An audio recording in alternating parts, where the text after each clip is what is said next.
Jornal da Rede Alesp. Bem, pessoal, o Jornal da Rede Alesp conversa agora com o Felipe Melo, que é diretor fundador do Canto Cidadão. Ele fala sobre as visitas virtuais a lares e idosos e hospitais em tempos de pandemia do coronavírus. Boa tarde, Felipe. Seja muito bem-vindo ao Jornal da Rede Alesp. Boa tarde, Tayane. Boa tarde, Luciano. Espero que vocês estejam bem. Muito obrigado pelo convite. Estamos bem, sim. Eu queria que você falasse do projeto, começasse falando do projeto, como que são essas visitas e qual é a importância dessa visita nesse momento. Ô, Luciano, para a gente responder, se eu voltar um pouquinho no tempo, mas bem brevemente, há 18 anos o Canto Cidadão foi fundado para aproximar pessoas. A nossa missão é fazer bons encontros pela arte, pela vida. Essa é a nossa frase mais importante de orientação. Então a gente busca promover bons encontros porque nós achamos que os bons encontros são os laços que permitem o aprimoramento da convivência em meio social. Por isso se chama um canto cidadão, é um espaço de convivência cidadã.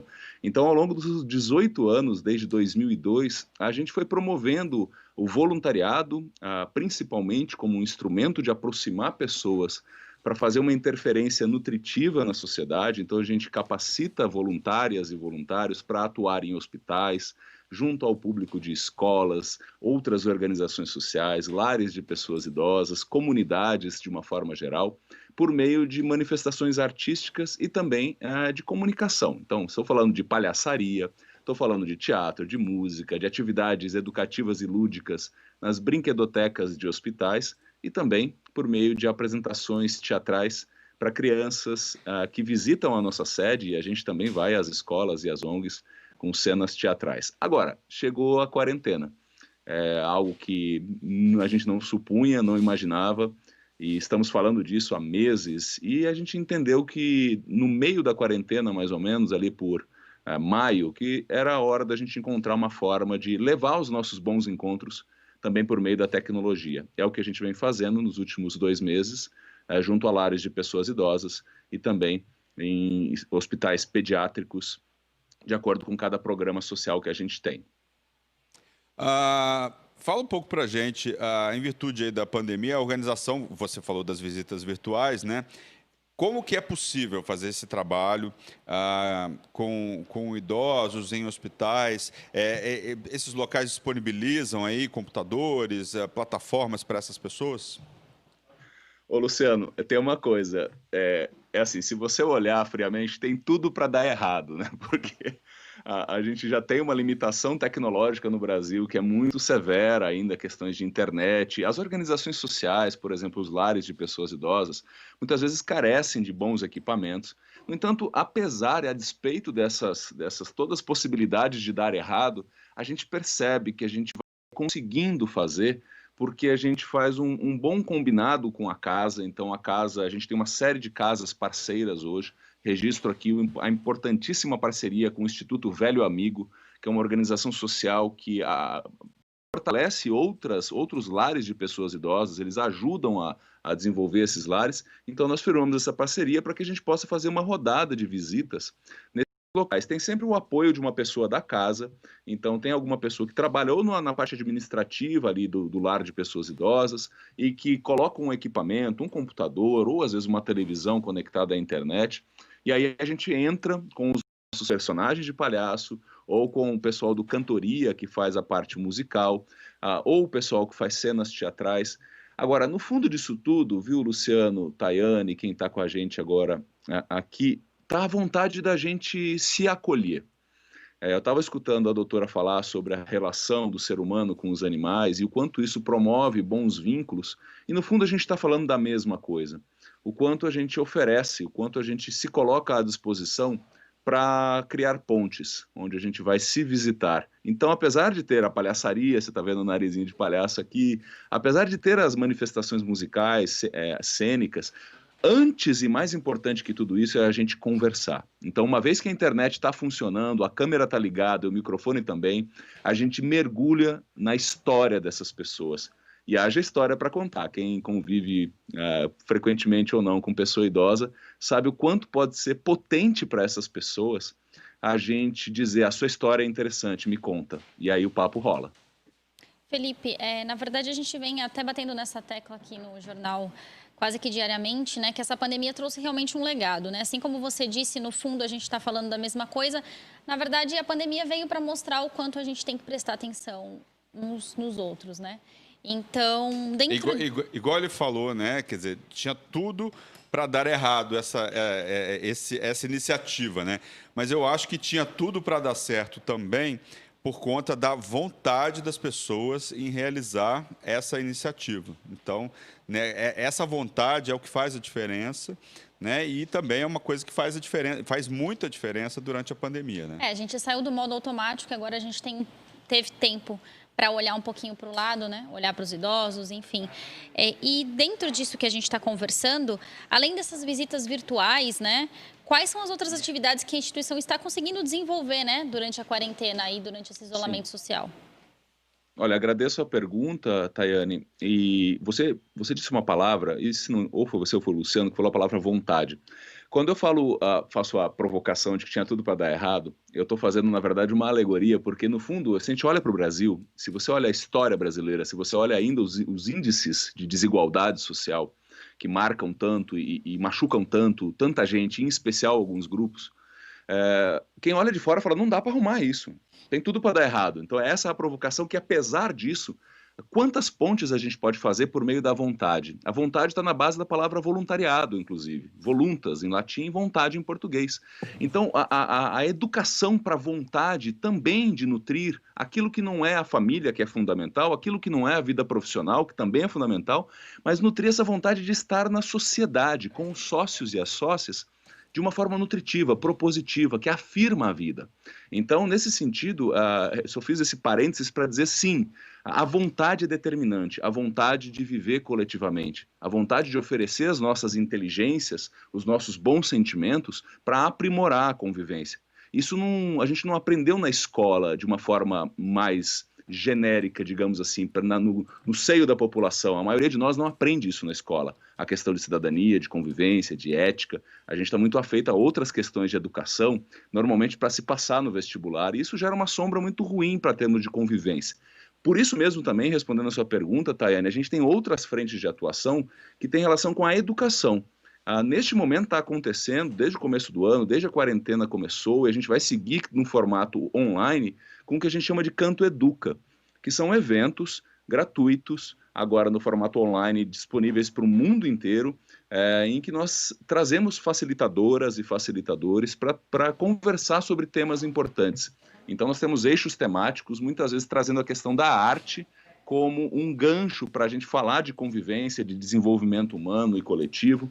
Então, quem quiser saber mais sobre esses eventos, até o final do ano a gente vai fazer mais de 70 eventos gratuitos.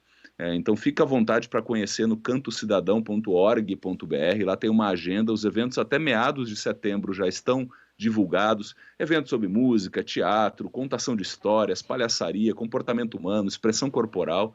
E por aí a gente vai conversando, porque esse é um sentido, só a educação pode nos libertar de um formato de vida que a gente se esconde muito em casa, e por se esconder em casa e na vida pessoal, às vezes a vida coletiva fica frágil.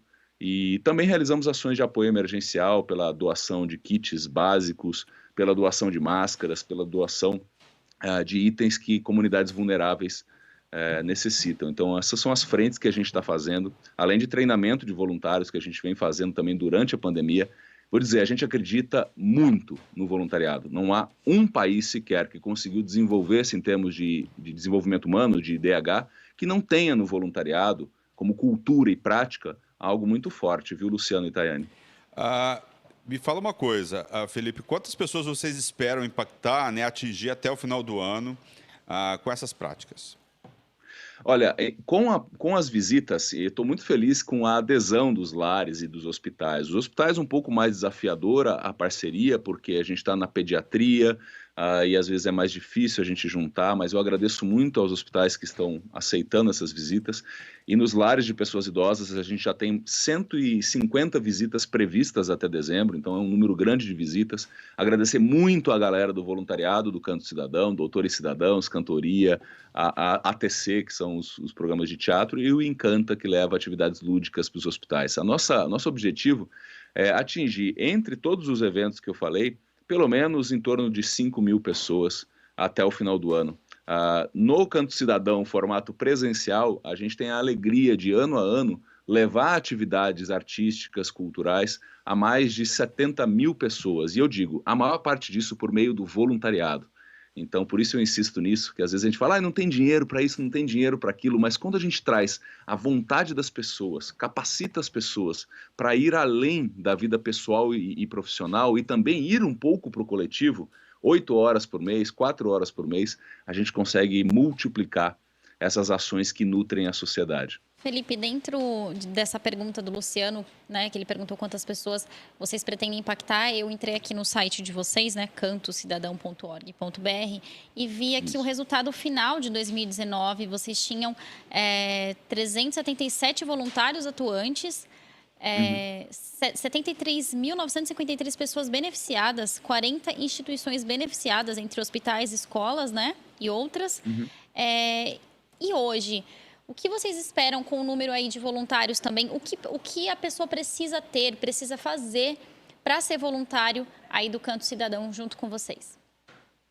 Tayane, o nosso programa de voluntariado ele é muito marcado por um processo de educação, como eu disse, né, para a gente estar interligado, porque então, para a pessoa fazer um trabalho voluntário, seja num hospital ou seja junto a uma escola, há um processo de treinamento. Então, nós concluímos agora, no meio do ano, um treinamento para um novo elenco que vai atuar com crianças e um novo elenco que vai cantar em hospitais. Então, para poder participar do voluntariado, o que eu sugiro às pessoas é entrarem no site www.cantocidadão.org.br e se cadastrarem, porque daí a pessoa vai aguardar uma abertura do treinamento. A gente leva bastante a sério isso, apesar de a gente fazer trabalhos lúdicos, trabalhos descontraídos e artísticos em hospitais e escolas, para a gente a educação é fundamental para a gente compreender o que a gente está fazendo com o voluntariado. Então, neste momento, nós não vamos treinar uma turma nova, mas as pessoas já podem se cadastrar, porque queremos o quanto antes voltar para os treinamentos e com todo o cuidado, com toda a responsabilidade, no momento certo, começar a retornar com as atividades presenciais. Enquanto isso, as pessoas podem participar dos eventos do Canto Educa.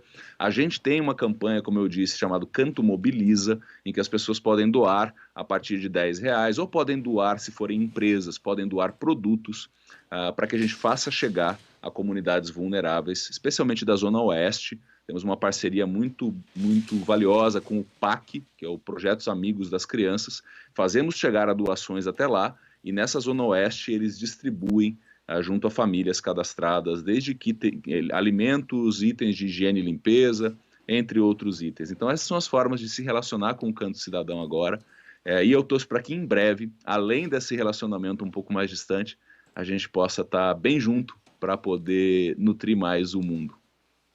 Tá certo, muito obrigado, Felipe Melo, diretor fundador daí do Canto Cidadão, né, falando sobre as visitas virtuais a lares de idosos, hospitais em tempos de pandemia do coronavírus. Muito obrigado pela sua participação aqui no Jornal da Rede Alesp. Luciano, Tayane, muito obrigado a vocês, a Rede Alesp também, e registro aqui mais uma vez o meu muito obrigado aos elencos voluntários do Canto Cidadão, aos apoiadores, a todo mundo que torce e que arregaça as mangas e vai para o mundo. Obrigado, gente, vamos em frente. Bacana. Muito legal ouvir a participação do Felipe Melo aqui, né? Falando um pouco sobre trabalho voluntário, sobre olhar para o outro. É bacana nós vemos que ainda existem essas iniciativas e que elas têm que ser multiplicadas e uma fala como essa só incentiva, né? Dá vontade de fazer parte do voluntariado. E é bacana a gente entrar no site aqui e ver que as pessoas realmente participam, porque 377 voluntários é muita gente. Então, quer dizer, ainda existe uma esperança aí na humanidade. Não, tem muita. Né? E o legal do voluntariado é que, no fim das contas, ajuda a pessoa que é voluntária, ajuda mais a pessoa que... Ajuda todo mundo, claro, né? Mas a pessoa que é voluntária, ela sai muito melhor dessa iniciativa e ela se transforma, esse contato com o outro, né? O olhar para o outro, modifica a pessoa, modifica, né, a pessoa ajudada. É muito bacana e eu acho que vale muito a pena a gente sempre divulgar aqui no Jornal da Rede Alesp iniciativas como essa, de voluntariados aí, para que a gente possa possa ajudar as pessoas e trazer mais pessoas para o voluntariado, que eu acho que é fundamental cada um de nós fazer uma atividade voluntária aí no nosso dia a dia, né? Tá aí nosso papel, né? Divulgar, então, importantes iniciativas como essa.